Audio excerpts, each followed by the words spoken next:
Stanmore-Major. I'm here with Spartan Ocean Racing, and we're going to start looking at a couple of things about your boat that you may know, may not know, things which we can help you with. So we're going to start with the most simple thing, the most basic thing, which is rope.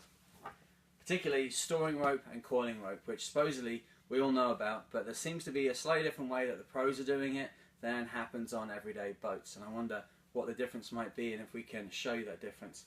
So here we've got two lines that the face of it would appear to be stored in exactly the same way. They've both got this tight band going around the middle. It's got a nice little tail for storage.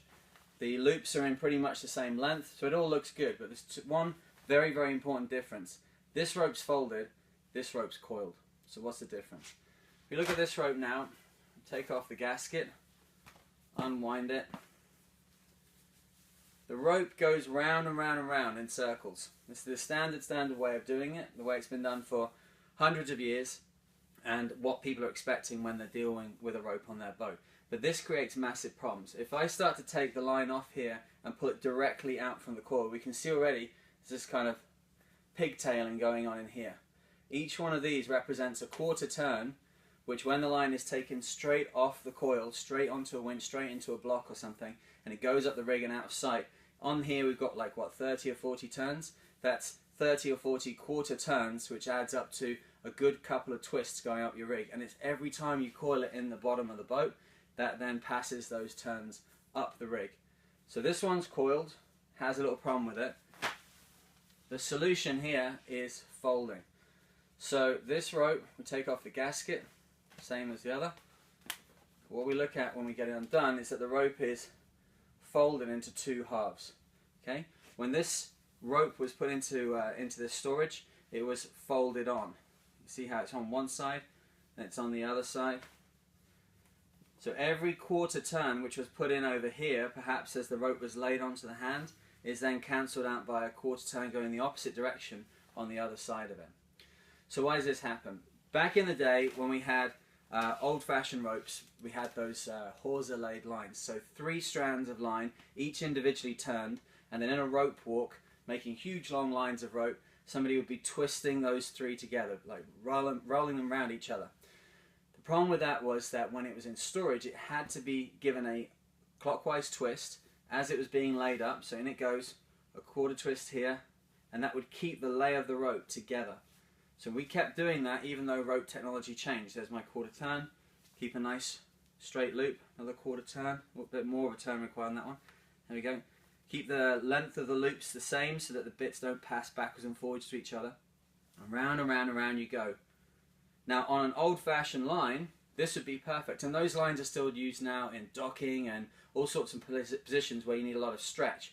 But on this modern line, you don't want to do that because this line doesn't require that twist for storage. And even when you go back to old-fashioned lines, if you actually worked on a traditional tall ship, which I did for a number of years, I started out in sailing as a tall ship rigger, when you get a line out of storage, you would take it, throw it down onto the deck into a bird's nest, and then make what's called a square, and square out the line with nice twisted corners, which is a way of taking the lay out of the line and making it so that when it does come up off the deck, it goes into the rigging without any twist in it. The storage method was one thing, and then there was another step which seems to have gotten missed out of everyday boating today. If we were to take this line out of here now, we get exactly the same thing. You can hardly see there's a little bit of structure in that one, a little bit of shape. Up, there you go. So there's the next one. We're doing this up and down our rig. These lines, as a lot of people know, the modern lines, this is double braided line. So inside we've got this core, which is itself braided, and then a braided exterior. Okay? This, when it's being made, what happens is the manufacturer, whoever it might be, gets the inside of it, and then they've got all these bobbins spinning around in the machine. It's like a maypole dance, if you know what that is. And all the different parts are passing in and out of each other, in and out of each other, and creating the core. Then that is fed back into the machine. The machine's restrung with new bobbins, new material, and the outer is made, and the outer then goes on and spins onto the outside of the rope. But at no point is there ever a lay or a requirement for the rope to be stored in a particular way. It's completely neutral as it comes out of that machine. The only twists it gets into it are ones that we put into it. So this line originally came from, this is Dyneema, you might know it as Spectra. Basically it's the same stuff, it's just different brand names. The chemical name for this is way too long for me to remember and completely unimportant.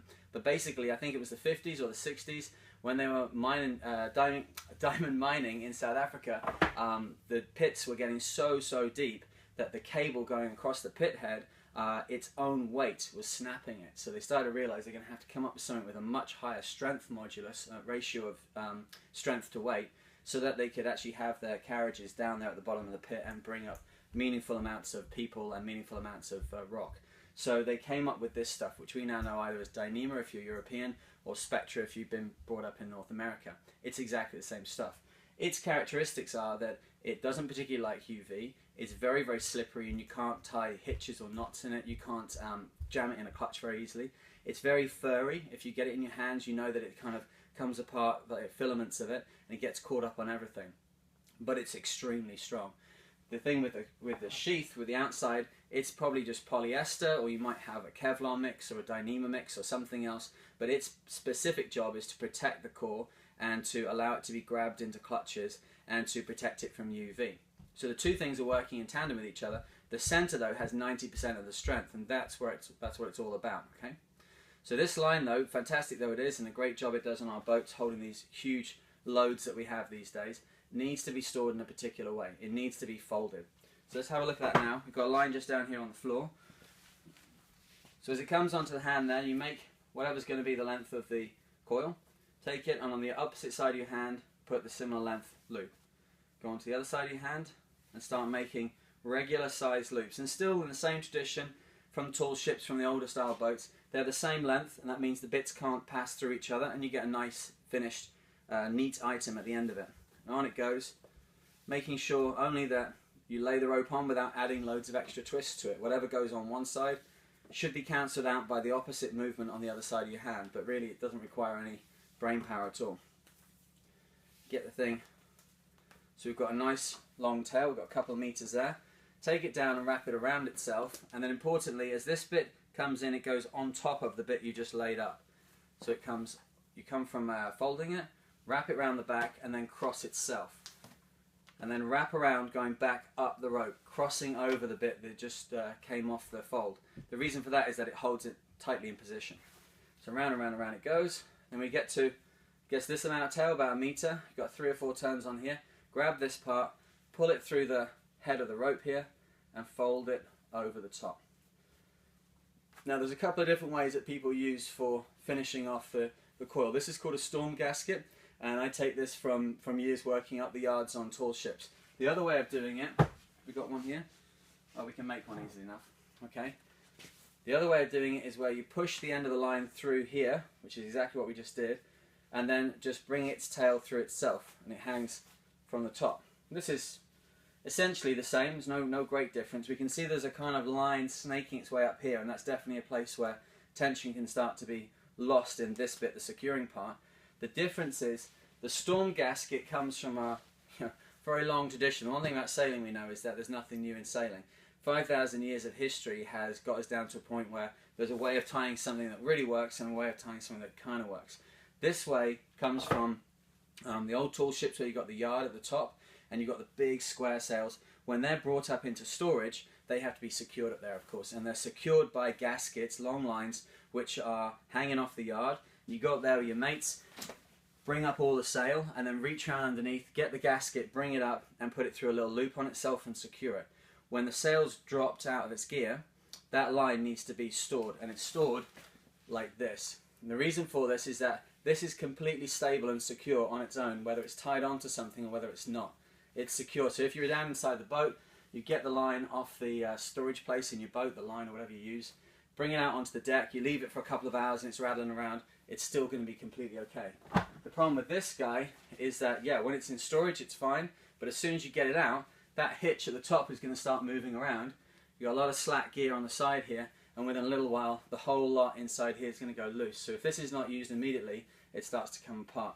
The other thing is that when this is in storage, it connects itself quite high up inside the boat. There's a quarter of it sticking up above the storage point. This one is hanging completely down inside the boat. So you end up making shorter and shorter coils so that you can store them, even though it's worse and worse for the line. So this is a far superior way of securing the line. So This is not too bad then. What do we do if we're on deck and we've got a line which is any longer than this? The problem with these lines is that they can start getting very heavy. We've got one here. This is 150 foot of line, so this would be the equivalent of like a jib halyard on our boat. We've got a 90-foot mast. We all know that the issue with this kind of line is that once you start coiling it in your hand on deck, you get into a real problem with the weight of the thing. Certainly if you're dealing with anchor rode or something like that, you've got this thicker style double braid line, which is anchor warp. Once you're starting to coil it in your hands, it's very, very difficult. If you're dealing with clean line, then we've got a nifty little way which comes from the climbing world, which we can use for coiling, or folding rather. We've got to get very careful about what we're talking about here now. So if we want to get this folded up, this is about 150 foot of line, we can get it, stick it over our shoulders, take 2 equal lengths, put it around your thumb and draw it across so it's in a triangle, and throw the bottom of the triangle over your shoulder. Take your thumb, hook it on, create a triangle, throw the triangle base over your neck. Start going a little bit quicker.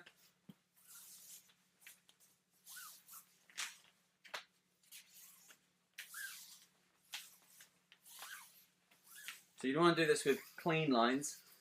Climbers got this down pat years and years ago. Obviously their lines are pretty much dry. For us, you just don't do it with too wet a line, otherwise you look a bit of a fool. Once you've got it, it's a little bit heavy in your hands, drop it onto your shoulders, start again. And all the weight's going on your shoulders.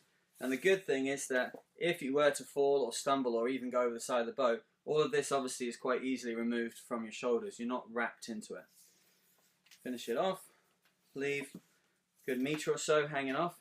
Getting yourself out from underneath it requires a little bit of practice, but there we go, it's not too bad. A couple that are a little bit extra length maybe.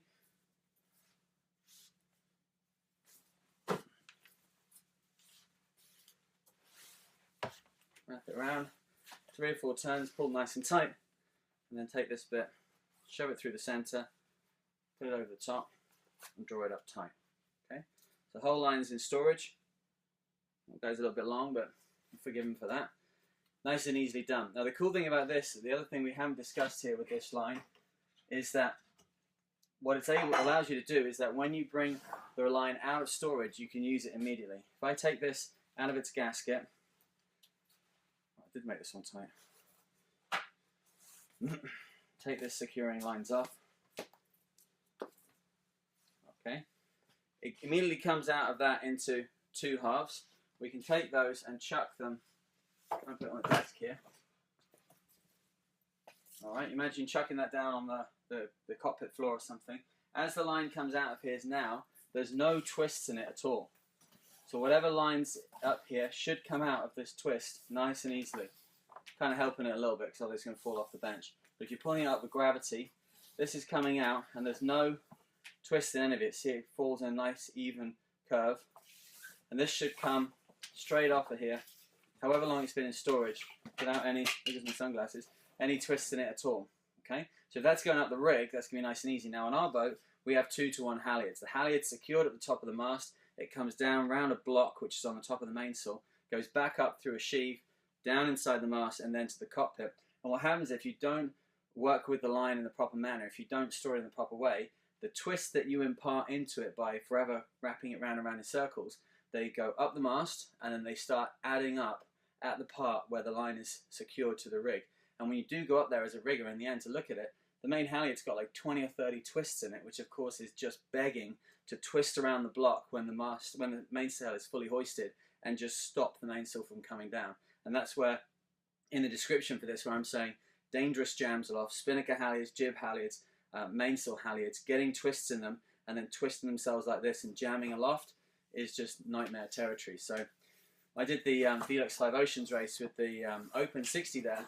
I had to learn this stuff like as quickly as I possibly could. I already knew it from sailing on other boats, but the forces that you're dealing with, if you do have some kind of twist aloft on that kind of grade of boat, a boat which is 6,000 square foot of sail area and a kite that's the size of a tennis court, and it suddenly gets a twist in it, then jams up, you're not getting that down. And then you've got to go up 90 foot of mast in the middle of the Southern Ocean and go and get it down. If the line you're dealing with is too heavy, too wet, this little post here can represent a winch. Not a very convenient winch, but a winch anyway. We can just loop this over, take the fold, and fold it on either side of the winch or the secure point. So if it really is like a heavy, dirty ankle warp or something, you can just fold this over and over. Gravity's dealing with all of the issues for you. Pardon me. Now what we did earlier on when we were setting up to do this little video, I got a line out and I coiled it. And then with doing a couple of different takes, I had to deal with this line. This is the guy here. Now this is a piece of double braid line, just the same as one I'm working with here. And starting to work with this, just trying to put coils in it, it's such a disaster. And I think it's a disaster which I seem to remember from my beginning of my sailing career. Just working with this guy on the floor, if I chuck it down there now and start pulling it off, very, very quickly you start to get into a situation where, you see that little coil coming up? There's a little bit of tension on it. There you go, see again? So these kind of things which we all get into this game of having the rope and then spinning it round and round and round to try and get all of the twists out the end of the line, and this seemed to be a normal part of the cockpit setup for many boats, trying to get these twists out the end of it. But obviously, as you can see, shouldn't really be doing this. So I guess what this comes down to is, you look inside my head a little bit when we're doing the sail training. The first thing I ever ask people to do when they come on board the boat, first morning before training begins, is can we just coil up a few lines? I just leave the cockpit a little bit messy, and I watch people as they move around the boat. So if someone gets the line, puts it on top of a winch or something and starts doing this, which is called donkey ears or granny's tits, they start doing something like that, I kind of know they've got a bit of an idea about things. If they come to me and go, yes, well, I've been working on boats for years, you know, I first started in the Admiralty, this kind of stuff, and they're making these kinds of things, I kind of know where we're up to. Anyway, I hope that's been a bit of an insight. I'll be interested to read the comments and get other people's views on this sort of stuff. We're going to do a lot more of these videos now, hints and tips and things which we can share with you about the boats, and I look forward to sharing that with you in the near future. Thanks a lot. Cheers.